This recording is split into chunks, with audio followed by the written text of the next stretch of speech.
चलिए तो आज हम एलन मस्क की जो टेस्ला कंपनी है उसकी डिटेल केस स्टडी समझने की कोशिश करते हैं। टेस्ला कंपनी का शेयर प्राइस लास्ट 2 साल में 15 गुना बढ़ चुका है। मतलब कि 2019 में अगर किसी ने 1 लाख रुपया इन्वेस्ट किया था टेस्ला कंपनी में तो आज 15 लाख रुपए क्रॉस हो चुके हैं।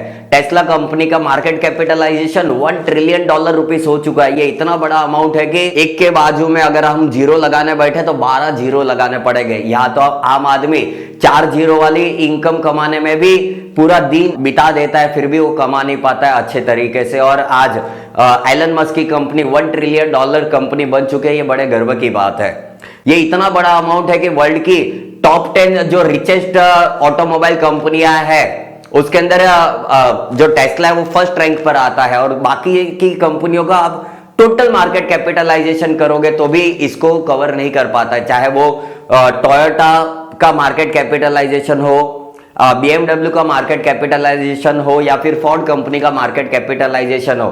लास्ट 20 साल से आई हुई ये कंपनी ने बहुत ही धमाकेदार प्रोग्रेस किया है। तो आज देखेंगे कि क्यों इतना बड़ा प्रोग्रेस टेस्ला कंपनी ने हासिल किया है, कौन सी प्रॉब्लम वो फेस कर रहे हैं। और इंडिया जैसी फर्स्ट लार्जेस्ट डेमोक्रेटिक कंट्री है, पॉपुलेशन के मामले में बात करें तो India second largest populated country है, उसके बावजूद टेस्ला कंपनी इंडिया में क्यों नहीं आ पाई उसके रीजन भी हम समझने की कोशिश करेंगे। जैसा कि आप वर्ल्ड में देख सकते हो, चाहे वो साउथ कोरिया हो, जापान हो, जॉर्डन हो, अमेरिका हो, बहुत सारी कंट्री में टेस्ला की कार धमाकेदार सेल्स प्राप्त कर रही है, पर इंडिया में सेल नहीं हो रहा है। उसका रीजन हम कुछ ही देर में देखेंगे। सबसे पहले तो देखते हैं कि टेस्ला कंपनी का बिजनेस मॉडल क्या है। तो सबसे पहली जबरदस्त स्ट्रेटेजी है उनकी मार्केटिंग स्ट्रेटेजी। उनका $0 मार्केटिंग खर्चा होता है।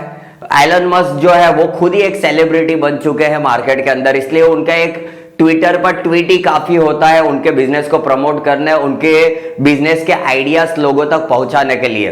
दूसरी अगर स्ट्रेटेजी की बात करें तो आम तौर पर कार एक लग्जरियस चीज के तौर पर कार कंपनी बेचते हैं, पर एलन मस्क कार को एक टेक प्रोडक्ट के नाम से बेच रहे हैं, टेक्नोलॉजी दे रहे हैं। एक्चुअली में आप देखोगे तो एलन मस्क की जो कार होती है वो बहुत ही ज्यादा अपडेटेड होती है और उसके अंदर सॉफ्टवेयर अपडेट करने के भी फंक्शंस होते हैं, फैसिलिटीज होती है, जिसकी वजह से क्या होता है कार खरीदने वाले को ये कार यूनिक लगती है। ये सेल्फ ड्राइविंग फीचर तक उन्होंने लॉन्च कर दिया अपने कार के अंदर, जिसकी वजह से कार खरीदने वाले को एक अलग ही मजा मिलता है। ड्राइवरलेस कार वो लॉन्च करने लग गए हैं, इसलिए भी ये मार्केट में छा गई है कुछ ही समय में टेस्ला कार पूरे मार्केट के अंदर। अगर मैं बात करूं बिजनेस मॉडल के फीचर की, तो तीसरा फीचर ये है कि उन्होंने डायरेक्ट मार्केट के अंदर सेल करने का डिसीजन लिया है। वो बीच में किसी मिडलमैन को नहीं रखते या फिर डीलर्स को नहीं रखते, जिसकी वजह से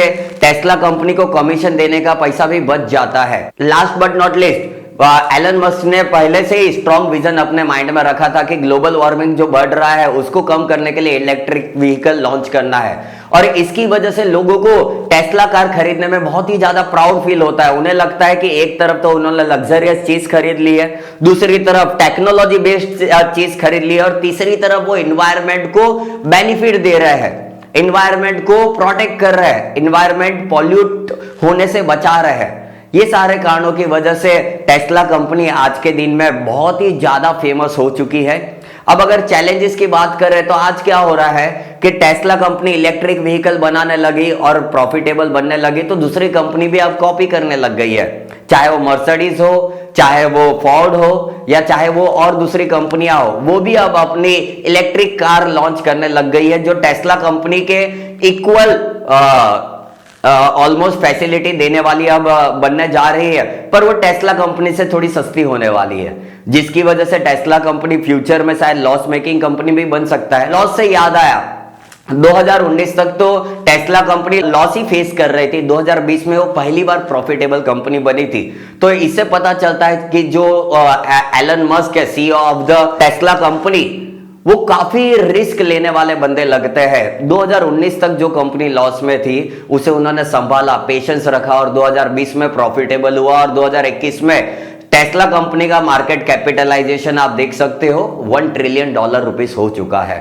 अगर दूसरी मैं बात करूं चैलेंज की, तो टेस्ला कंपनी इलेक्ट्रिक व्हीकल बना रही है, अभी बहुत सारी और भी चीजें बना रही है, बट मेजर रेवेन्यू तो टेस्ला कंपनी को कार बेचकर ही आ रहा है। तो हर जगह पर चार्जिंग पॉइंट नहीं है, वो भी एक बड़ी समस्या है टेस्ला कंपनी के ग्रोथ के अंदर। और भी चैलेंजेस की अगर हम बात करने जाए तो टेस्ला कंपनी जो है पहले रेवेन्यू बहुत ज्यादा कमाती थी रेगुलेटरी क्रेडिट के थ्रू।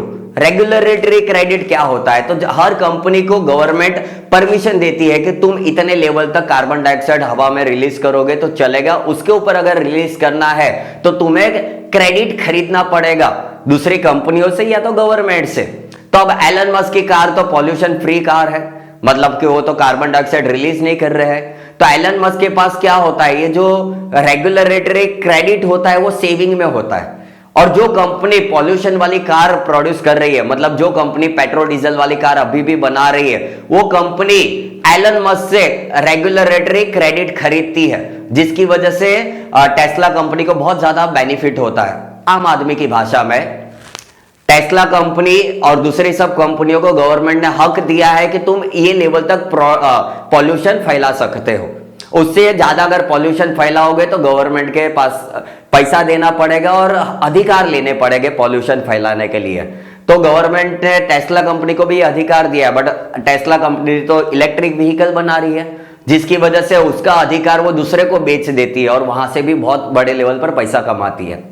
पर अब दूसरी कंपनियां भी इलेक्ट्रिक व्हीकल बनाने लग गई है, तो उनको रेगुलेटरी क्रेडिट से मिलने वाला पैसा कम हो जाएगा।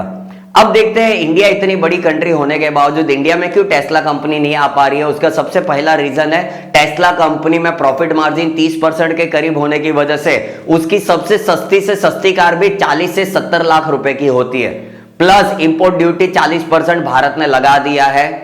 तो जिसकी वजह से वो कार बहुत महंगी हो जाने वाली है भारत के अंदर, इसलिए लोग खरीदना नहीं पसंद कर रहे। दूसरी बात करें तो भारत के अंदर पर कैपिटा इनकम की बात करें तो ऑन एन एवरेज एक इंसान साल का 5.5 लाख रुपए के करीब कमा रहा है, और जबकि कार है 50-60 लाख रुपए की। तो कैसे कोई इंसान अपने इनकम से 10 गुना महंगी कार खरीद पाएगा? इसलिए भी टेस्ला कंपनी इंडिया में अब तक फैल नहीं पा रही है। तीसरा रीजन अगर देखने जाए तो भारत के अंदर ड्राइवर के साथ भी जो कार चलती है वो भी एक्सीडेंट कर देती है। वर्ल्ड के अंदर सबसे ज्यादा अगर कार एक्सीडेंट हो रहे हैं तो भारत के अंदर हो रहे हैं। तो सोचिए ना, एलन मस्क की कार तो सेल्फ ड्राइविंग मोड पर भी चल सकती है, तो उससे तो ज्यादा एक्सीडेंट हो सकते हैं। इसलिए पहले तो हमें क्या करना पड़ेगा, जो भारत के अंदर जो ट्रैफिक जाम होते हैं उसे रोकने पड़ेंगे, तब जाकर एलन मस्क की कार का फायदा हम उठा पाएंगे। भारत के अंदर सड़कों पर आपने देखा होगा कुत्ता बिल्ली गाय बीच बीच में आ जाते हैं, जिसकी वजह से भी अगर टेक्नोलॉजी वाली कार होगी तो वो बार बार रुकेगी। अपना इंसान होता है तो उसके पास दिमाग होता है कि यहां से कुत्ता आ रहा है तो चलो मैं साइड में से निकल जाऊं, ये करो वो करो। पर टेक्नोलॉजी बेस्ड कार है ये, तो सामने कोई भी चीज आएगी कार रुकेगी और फिर मजा नहीं आएगा। इतनी महंगी 60-70 लाख रुपए की कार आप लोगे और एक छोटा सा कुत्ता आया गाय आई तो आप कार साइड में से जाने की जगह रुक जाएगी। तो इसलिए भी इंडिया में अब तक टेस्ला कार के प्रति इंटरेस्ट लोगों का कम है। And last but not least, petrol diesel वाली कार लोग तुरंत ही चुटकी बजाते अगर पैसा है तो खरीद लेते हैं, क्योंकि उनको पता है कि पेट्रोल डीजल खत्म होगा कार में तो हम तुरंत ही फील कर देंगे। पर इलेक्ट्रिक कार खरीदने से पहले लोगों को 100 बार सोचना पड़ता है कि भाई कार तो ले लेंगे और लॉन्ग डिस्टेंस पर जाना पड़ा तो बीच में चार्जिंग पॉइंट तो होने चाहिए, दैट इज चार्जिंग इंफ्रास्ट्रक्चर तो होने चाहिए। भारत के अंदर देखोगे तो अब तक सिर्फ 250 चार्जिंग इंफ्रास्ट्रक्चर है। आप ही बताओ, अगर मुझे यहां से जम्मू कश्मीर जाना है, मैंने मेरी कार को यहां तो चलो चार्जिंग दिया, बैटरी फुल कर दी, पर लॉन्ग डिस्टेंस में बीच में कहीं पर भी चार्जिंग पॉइंट नहीं मिला तो कार 70-80 लाख रुपए की कार लेकर मैं निकला और बैटरी खत्म हो गई, तो फिर क्या करेंगे? इसलिए भी भारत के अंदर टेस्ला कंपनी अब तक अपना प्रोडक्ट प्रॉपरली लॉन्च नहीं कर पाया है। 2016 से इंडिया से अगर कोई ऑर्डर आता है टेस्ला कंपनी कार खरीदने के लिए तो उन लोग बुकिंग लेते हैं, ऑर्डर भी लेते हैं, पर भारत के लोग अभी टेस्ला कंपनी के दीवाने तो बन चुके हैं, बट कस्टमर बनने में बहुत सारी ये सारी दिक्कत आ रही है। अगर भारत की गवर्नमेंट कुछ इसमें सपोर्ट करे तो डेफिनेटली टेस्ला कंपनी भी भारत के अंदर बहुत ही जल्द अपनी कार सेल करने में कामयाब हो जाएगी। अगर मेरा ये वीडियो आपको पसंद आया हो तो प्लीज लाइक शेयर कमेंट और सब्सक्राइब करना ना भूलें। और अगर मेरे वीडियो के रिलेटेड आपको कोई सजेशन देना है तो कमेंट बॉक्स में अपना कमेंट जरूर दीजिए। Thank you.